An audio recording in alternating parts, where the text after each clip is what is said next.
Gonna use the big impact gun and pop this bolt out of here. That was not tight. Doesn't look like it's sheared, but okay. That'll do. I'm gonna hit it with the air gun. Ears.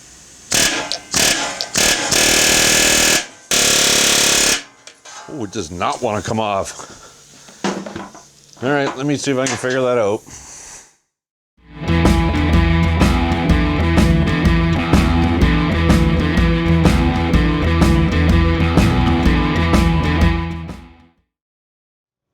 Okay, so here's what we're going with. Bolt grip puller. Bolts are threaded into the flywheel. Forcing screw is on a stopper against the end of the crankshaft. We're going to give it some torque and we're going to whack it with a hammer. There's some pressure on it. Did that just pop? I heard something. Sure enough, it did. Didn't even have to beat on it. Oh, well, that's that. It's nice to have the right tool sometimes. Well, the forcing screw piece is still in there. It's just the little end piece that goes on there, so it doesn't bury itself in the crank. You can see these bolts have been used before.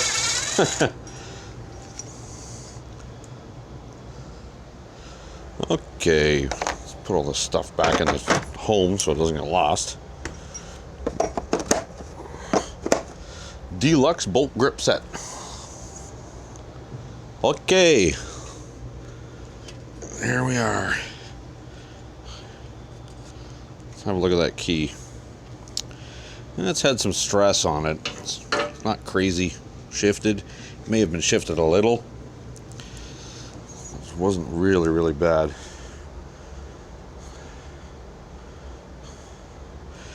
Let's see if I can get you zoomed in on it, but let's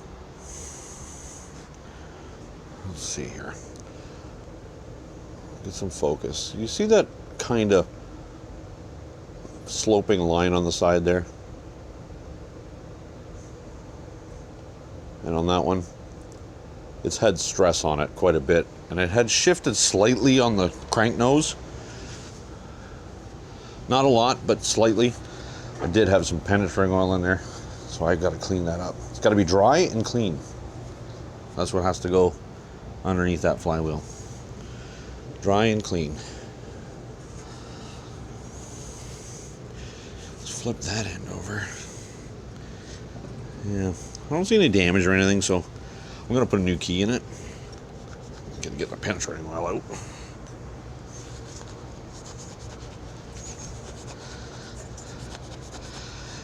It's gonna get a new key anyways.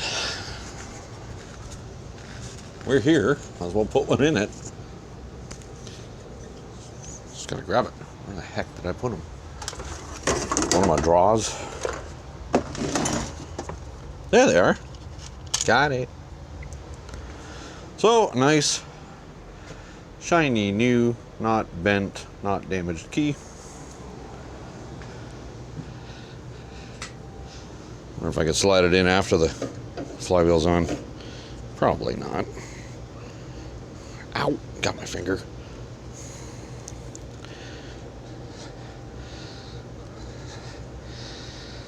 Come in. Oh, now it's stuck.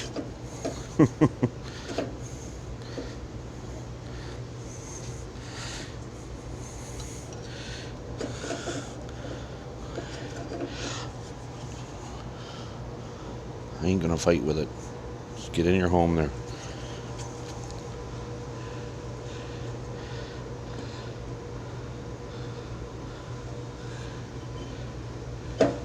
Here we go. She's home. She's home. Let's get our bolt back down there. Torque to 7 gajillion. We're gonna hit her with the impact. I don't remember what the torque spec is. I think it's 110 foot-pounds or something silly like that, but you want to make sure it's tight.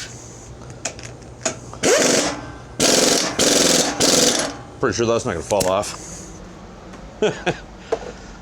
Not today, anyways.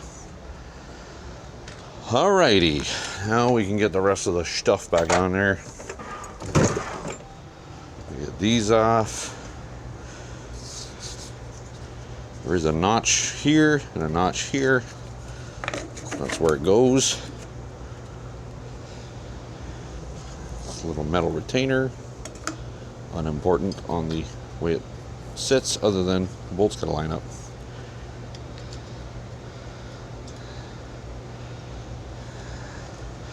Get those popped back down there.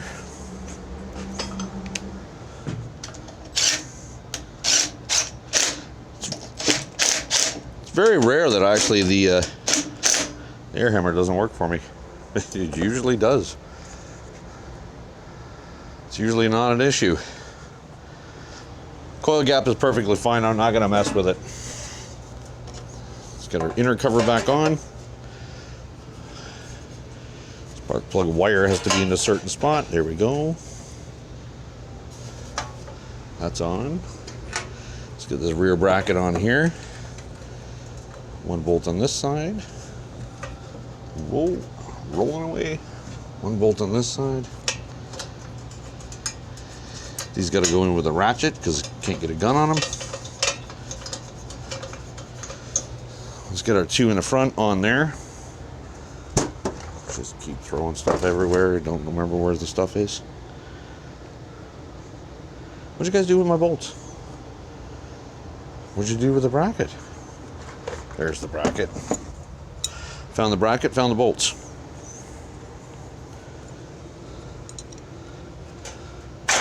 Whoa, easy. Jeez, wrecking the place.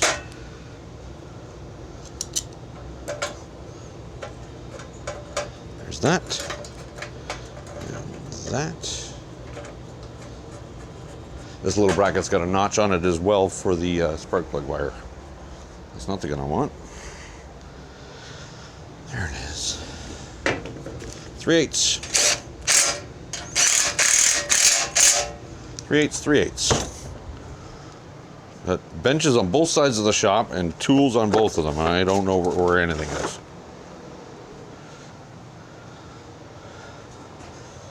Quarter drive ratchet. Let's get these bolts whipped back in there. That one.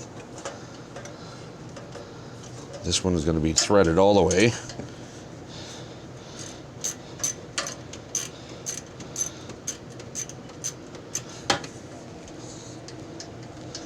Still got to pop that little seal out of the dipstick tube, put a new one in it. It's leaky. I don't like leaky.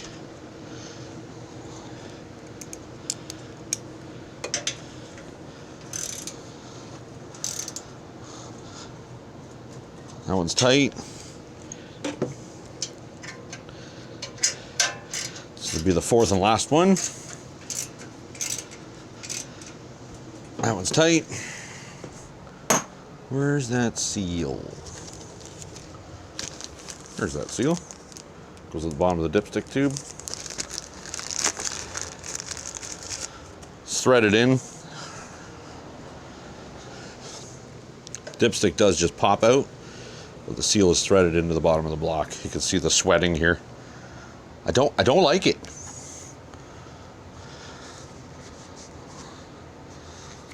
This dipstick should actually be nice and snug to pop down in there. If it isn't, it'll leak. That's wiped off. Sometimes you can get away with just tightening this grommet in the bottom here, but this engine's pretty old, so 98 is 20 whatever years old. 23, 22. So we'll just change it. Out with the old. Yeah, that's pretty hard as a rock. In with the new. You just thread in. Very coarse thread, just like the old, very old dipsticks or fill plugs on the old single flathead Briggs. Actually, they're almost the same thread. Let's get our dipstick. Is it tight? Oh yeah. Oh yeah, I gotta beat the dipstick in there. There we go. Perfect. Well, that ain't gonna leak. Still got a 1/4 inch screw to go in there. I had something to put that in with. Doesn't matter. We're going to use this.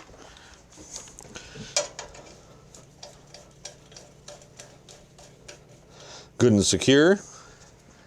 We can run it like this safely without risk of overheating. We don't have to have the red cover on there. So that's what I'm going to do. I'm going to just wait, and after the carb is done, out of the ultrasonic cleaner, then we're going to fire it up, see what happens. I'll get you guys re-rotated, pointed at the bench, and we'll get that carb stripped out. Here we are again. Carburetor surgery. Got my special wrench that I ground nice and skinny. Get that solenoid off of there.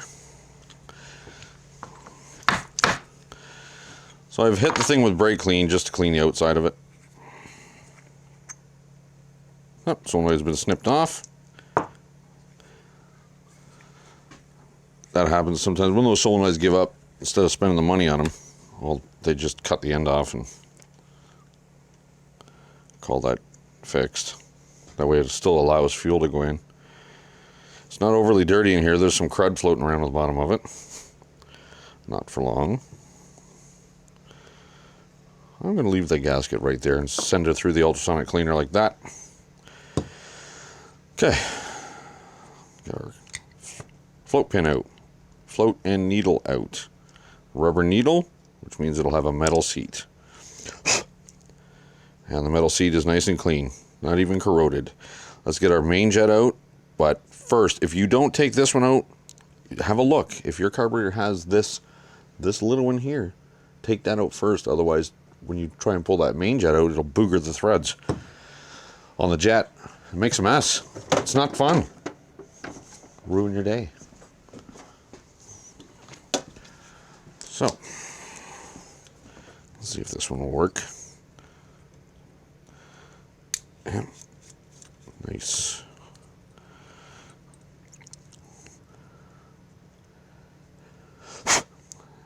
That's clear.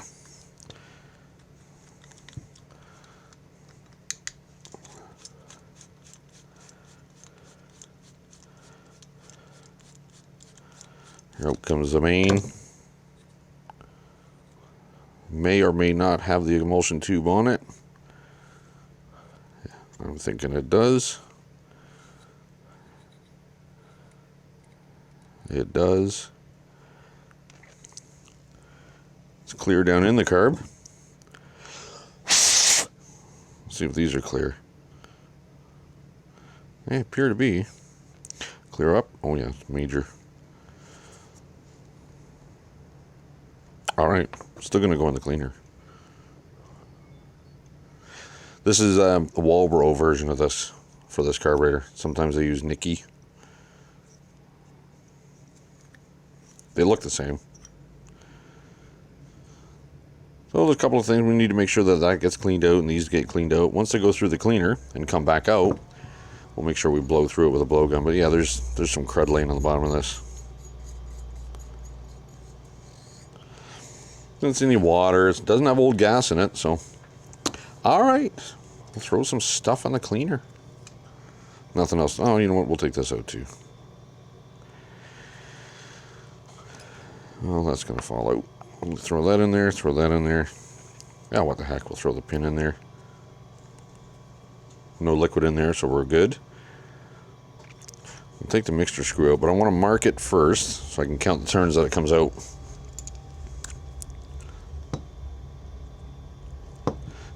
Yellow paint marker. They usually have a little plastic limiter cap on there so it can only turn a certain amount, but somebody's removed that in a previous life. Let's thread her in. 1, 2, 3. That's a lot. 3 1/4. You guys remember that? 3 1/4. That's your job. We can thread her out again. No guarantee that that was actually set correctly. It's just that's where it was. Gives me a starting point to put it back together. This is clean, but it's going to go in the cleaner anyways. But just opening that hole will allow the ultrasonic cleaner to get through and make sure all the passages are clear. All right, let me throw some stuff in the cooker, and then we'll throw it back together. Okay, so I've jumped ahead. After the carb came out of the ultrasonic cleaner, threw it all together. Everything was fine in there. I just threw it all back together, put it back in the tractor, changed out the fuel filter, got rid of the screen, and put a nice filter in there that you actually see what's going on. You can see if there's any sediment in there. That I like those. Managed to find enough hardware to bolt the top cover back on. So at this point, fuel on, filter's filling. We need to make sure that it fills the bowl and then stops filling, otherwise it'll overflow. See, it's still flowing. We got some funkiness happening on the battery terminals. The cables are just not right. Our flow is tapering off, so tells me the bowl is full. The float floated, shut the needle off. It's not flowing any more fuel, so that should be good. I do have a battery connected. I haven't turned the key or anything yet. It's kind of funky, but hopefully it works. We're gonna find out. Negative cable's melty. Positive cable, the end's broken off of it, but it is what it is. It's what we got to start with. Fingers crossed, the thing should actually fire. If it does fire, I'm gonna let it continue to run. I may have to tweak the idle mixture a little bit, but I'm gonna let it continue to run, let it warm up so we can dump that old skanky oil out of there and refill her with some fresh. So fingers crossed, see what happens. Give her some choke. Go.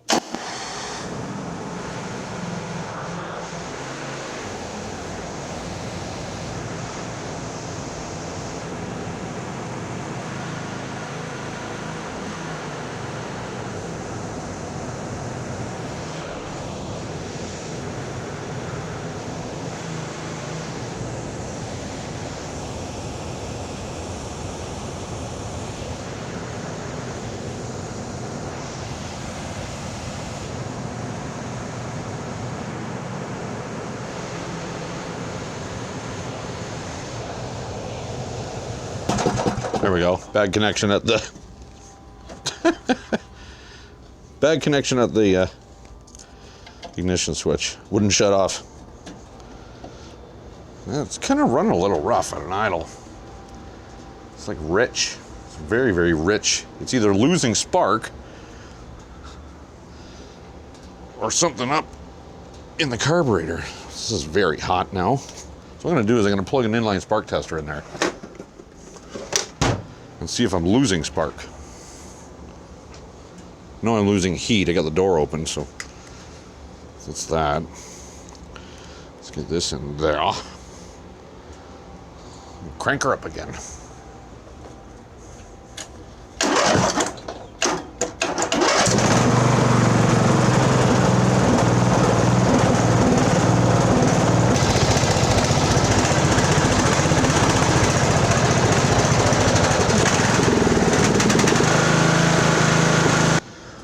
Okay, well, it's running kind of funky, but it's warm enough to drain the oil out of it. There's a lot of gas in there. So I'm gonna dump the oil out, get the garage door shut because it's freezing in here now. And yeah, figure it out.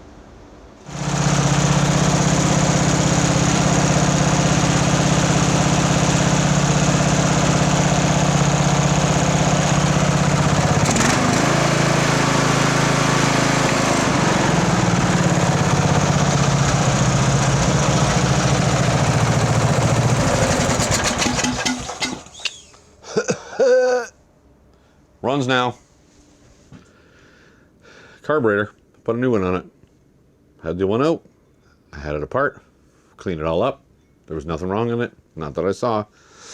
But that old beater carburetor on there runs just fine now. You never know. Anyways, moving on. You guys see, you're on the other side of the shop. You don't get to see this view very often. Anyways, what we're into now is I'm gonna get this brake working. The brake lever and everything actuates, but the brake doesn't break, doesn't do anything. So I'm thinking the little push rods are seized in it, so we're just gonna possibly break these bolts off. Oh, that one didn't. Well, they both came out, so that's a bonus. So there's your brake disc. It might actually come off. Yeah, there it is. Come on, wiggle off. You're going to get some anti-seize in there when we put it back together, but come on, get out of there. Ha! Ha! There's a brake shoe. Just kind of sits in a little recess in the transaxle there. So what happens is, when you pull the lever, this pushes back. There's a little cam. Well, the lever is actually shaped weird.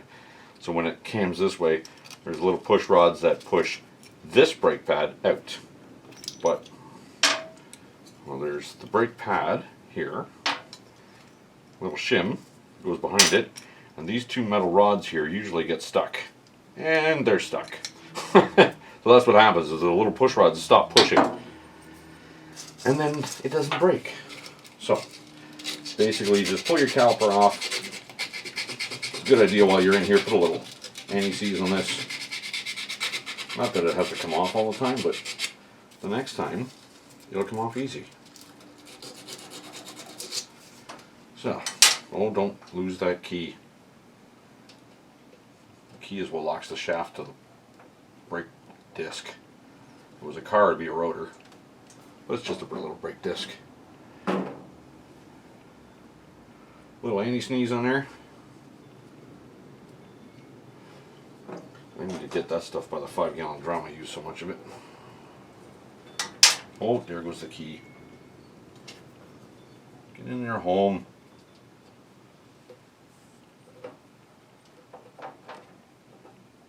Oh, yeah. There, come on. Keep back. Oh, okay. There you go. That's nice. So we're going to go to the bench. I'm going to take all this off, take it apart, and get those pins freed up. Or, possibly, I can just get some penetrating oil in there and get working with needle nose pliers. Maybe. Just to get them to wiggle. Then we can get them out, cleaned up, shoved back in, and we don't have to disassemble the whole mess. So, that's what I'll do. Hang on. Okay, so the needle nose didn't work. I had to take it apart. Just took the nut off, took all these pieces off to the side on the bench, and I punched them out with a punch and a hammer, cleaned them on the wire wheel. Gonna goop them up with some anti-seize in there, just to give it a little bit of longer life, and then reassemble. Anyways, the way that this bracket is, it's bent. So as it comes this way, when you apply the brakes, these dowels actually push out. I'm not sure if we're going to be able to see them. Nope. So anyway, that's how that works. Let's get our shim back in there. Get our brake chew back on there. I'm just going to put it back on the way it came out because it's already broken in, so it's already got that shape. I may need to loosen this. Not because I just run it home, or run it down a little. I may need to loosen it to get it adjusted properly, because that's your adjustment.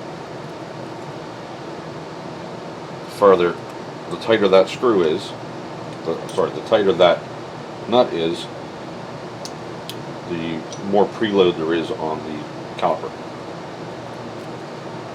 I'm thinking that's going to be too tight. Get it back on the activating rod, shove the things together. Bolt started. Dang it. Put my anti-seize. Put a little anti-seize on there. You don't want them to fall out, but you also don't want them to seize in there. You won't be able to service and stuff.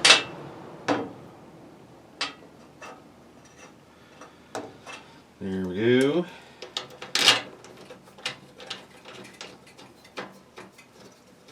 So I gotta go just pop over there and get my impact gun again. A little 3/8 impact. So I'm just gonna gently run these down and see.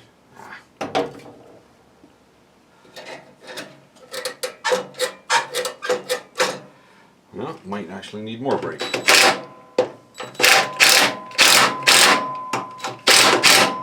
Might need to go a little tighter than that yet. It's extremely hard to show everything. Get our gear. Well, that ain't working.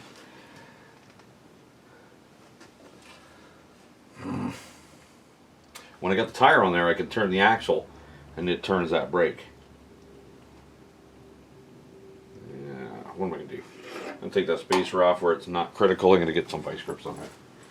That'll allow me to turn the axle and everything.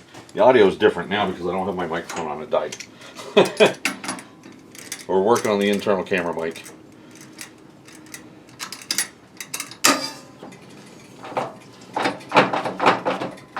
Okay.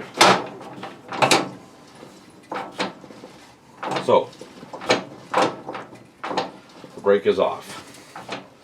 The brake is off, yes.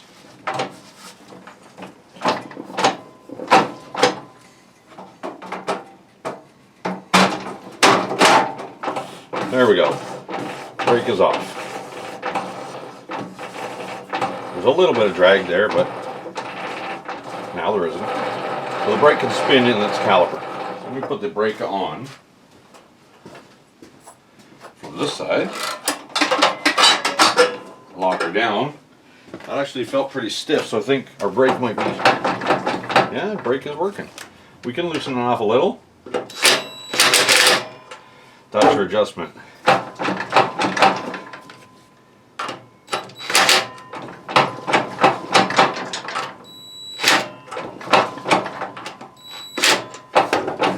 There, now it's slipping. I need to go a little tighter. I was going to do that with a wrench, wherever the heck it went.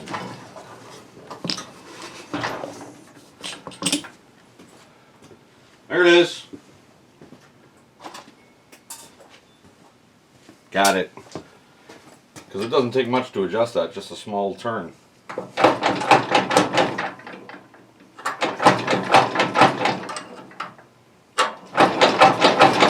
There we go. We'll leave it at that. If I have to, I can just reach under easily with the tire on to adjust that. It's just get it in front of the tire and it's easy. But you have to do it with the tractor because this is not, vice grips on the shaft is not replicating the force that the tractor puts on it. So it was an adventure getting the wheel off, so I buzzed this down and I've got some anti-seize on there. We'll get some more on there. There's a key that goes in there. Got to make sure that the key is in there. There was a washer. Yep, there's our washer. There's a keyway in the shaft here. Get the tire bumped on. Give her a spin, distribute some of that anti-seize. That's likely enough. Get her key in there, line her up. If you forget the key, the tractor won't drive. When you put your wheels and everything back together, put it in drive and let go of the clutch. If the thing don't move, find your key that you dropped. That's what it is. And the E-clip right here.